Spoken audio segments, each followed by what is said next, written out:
Myles Garrett, we all know he wants out, and he tried to set up a meeting with the owner, Jimmy Haslam, to kind of hash things out. He can have his side. Jimmy Haslam can have his side, but Jimmy Haslam decided to deny the request, went on to say that he's going to be a clear part of our future. And then he tells him, go talk to the GM, basically. What is going on in Cleveland? Jimmy Haslam has notoriously been considered a horrible owner. Correct. You can't meet with your star? It's delusion and dysfunction. And frankly, the town will turn on him. Myles Garrett is a class individual. He was a Walter Payton Man of the Year. He's an all-time great Cleveland Brown. Again, some of these guys, they're billionaires. They don't live in reality. Delusion, malignant narcissism. I got nothing for you. To not sit with the guy, talk with him, to not respect his wishes after what he's given the organization, I think it says more about Haslam than Myles Garrett, frankly. See, I think this says if you're Haslam, I mean business. I'm not trading you. I'm not entertaining this. Because if I sit and talk with you, then that means that there's a chance you can get traded. And Cleveland has come out and says, we're not trading you. So for him, it's business as usual. We have nothing to talk about. Show up to training camp and let's play ball. Whereas Myles is like, yeah, I got enough money. I'll sit out. I'm good. I'll extend my career by another year by just sitting out, and I'll still have people want me.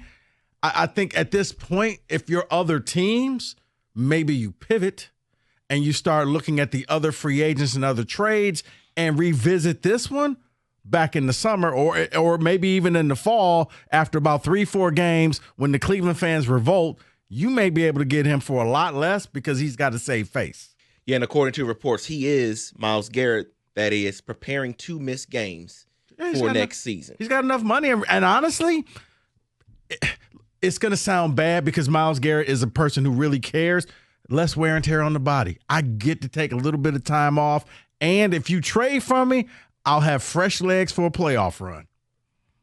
DK Metcalf is on the trade block. A Rappaport reports that the Chargers, Patriots, Texans, and now the Raiders have been in contact with Seattle.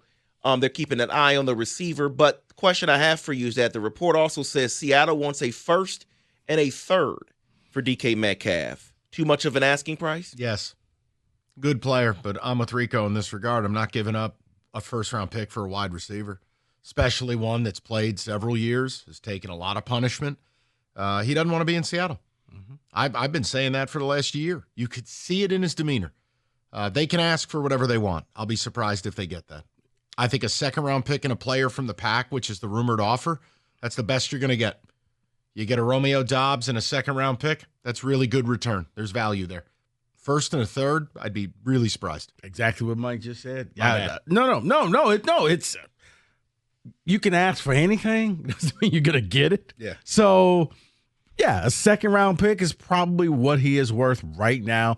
And if you can get an additional player, like you said, Romeo Doubs, I think at that point it's a win-win for both sides.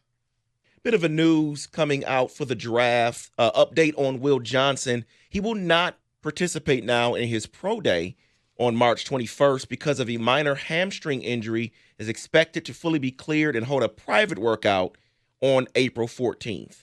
No longer a first-round selection, right? See, here's the thing, and I like Will Johnson, but I think he is putting himself into a dangerous category now, Mike, where you're already appearing to be injured before the draft, so you appear to be damaged goods. Him not doing anything, because I figure, okay, combine, nobody works out. Pro day, and now it's like, well, maybe not pro day. You would probably have to do what Colson Loveland's doctor did and say, hey, here's what's going on with him. At this point, you kind of need some full transparency, and that can get him back into the first round. But if not, David, he's still going to go in the first round, but it's one of those teams like, once again, the Eagles, who struck gold with their secondary, can draft him and turn him into a nickel corner. Everything he said. No, honestly, spot on. He'll go in the first round because he plays a premium position. Right. Like, I get nervous. I don't have any tape. No disrespect to Will, but like what you did against Fresno doesn't even count. Like, I need tape. Right. So everything he said. Right. You're going back to the game that you played with the Buckeyes the year before. Yeah, that's dangerous business to me. Maxx Crosby received his extension in Las Vegas. He had his press conference yesterday, and he has said, quote, "It's one thing to be the face of a franchise, but I want to be a winner."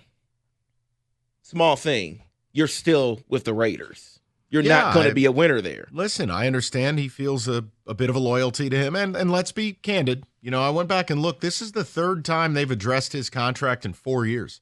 So they have done right by him. Mm-hmm. But if he wanted to win, you needed to leave. So you got your money. You are the face. You're happy. Fine. I don't think you're winning there. So enjoy. See, I think a lot of this is the buy-in factor of Tom Brady and coming in there and hoping that Brady can fix this organization, and it could be a quick, maybe 2-year turnaround where, okay, we got a quarterback, we already got some people in place, and now you're winning. Because he's probably thinking you're a quarterback away, and if you get the right one in free agency, you can challenge. Because the Chiefs, maybe the bloom is coming off the rose. The Chargers will always charge. They'll find a way to do something stupid. So, you got the Broncos who are young and up and coming. There's a small window there, and he feels like maybe you're a quarterback of Sam Darnold away. So the Jags have been making a lot of moves, including now releasing Evan Ingram. But this is a little interesting here because Cooper Kupp is being basically pointed in their direction. They are leading in the odds for Cooper Kupp to land with the Jags at plus 200. Then you have the Broncos at plus 390, Chargers at plus 650, Patriots, Cowboys, and Lions at plus 750. Lions? Cooper Kupp. I mean, hell, you just threw $8.5 million a year at an off-ball linebacker, so why not? Let Brad cook. I don't know. I want nothing to do with Cooper Kupp. I don't want to pay the money. Another guy with an injury history. And I'm with Rico. If Brad is so special, go find a nice receiver in the 3rd, 4th round. Go figure it out. Yeah. Oh, wait. Use the Aaron Glenn pick on a wide receiver, as Rico put it yesterday. That's not how Brad works. Pick 28. Okay, but bottom line, I want nothing to do with that. Right. But does it make sense for the Jags? No, nothing does, including Shad Khan's mustache. No, you got to shave it. You just a goatee, a beard, anything. That mustache is just, come on. What are we doing? No, Cooper Kupp is saying, I got my ring. I'm just trying to make as much money as possible. And it's like when Golden Tate came to the Lions. He had a ring. So now pay me, and I'm going to make as much money as I can. And I'm going to close this out here with something just for Lions fans because Trey Hendrickson is available, and the Commanders are hot in pursuit to grab him. No, I mean, look, David, they got the money. They have the need. They just parted ways with Jonathan Allen, who's oft injured and missed damn near, 2/3 of the year this year. Washington's going to continue there. Dan Quinn's a defensive coach. They have the pieces they need offensively. Yeah, this is going to be a defensive offseason for them. And they're in it to win it. I mean, Bobby Wagner's 34 years old, still playing at a high level, but they don't have this endless loop. No, and they realize they can do all of this and make so many different moves because you're not paying Jaden Daniels anything right now. And in a few years, you won't be able to say that. So right now, get as many players into Washington as you can, injured or not, and see what you can get. Yeah, go for it right now. Yeah. That is in football today.